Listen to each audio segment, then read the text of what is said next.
चलो देखो एक्सरसाइज 3.3 सवाल नंबर 10 बोला बताइए कैसे दी गई आकृति, ये जो आकृति दी गई है ये कैसे समलंब है और इसकी कौन सी दो भुजाएं समानांतर है। तो देखो समलंब चतुर्भुज किसे कहते हैं, तो वह चतुर्भुज जिसकी दो भुजाएं समानांतर और दो भुजाएं असमानांतर हो वह चतुर्भुज समलंब चतुर्भुज कहलाता है।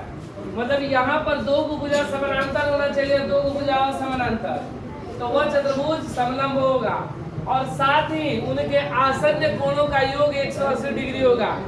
अगर आसन्न कोणों का योग 180 डिग्री है तो वह चतुर्भुज समलंब भी है।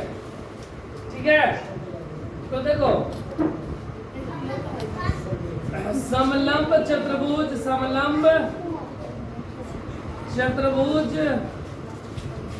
के आसन्न कोणों का योग 180 डिग्री होता है। आसन्न कोणों का योग 180 डिग्री होता है और वह आसन्न कोण कौन सा होना चाहिए, समानांतर भुजा के।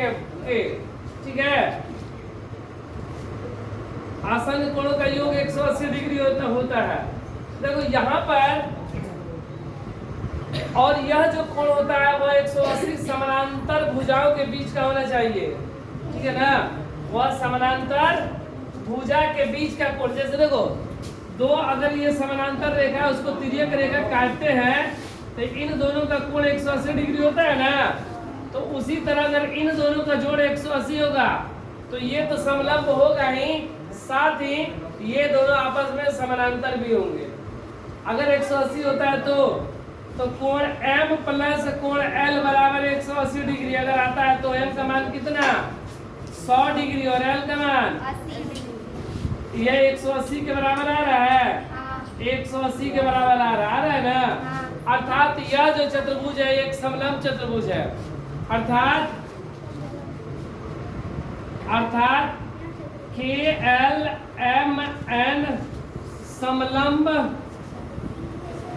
चतुर्भुज है, समलंब चतुर्भुज है। और समानांतर भुजाएं कौन सी है, तो MN, ये जो MN है वह समानांतर किसके है, KL का।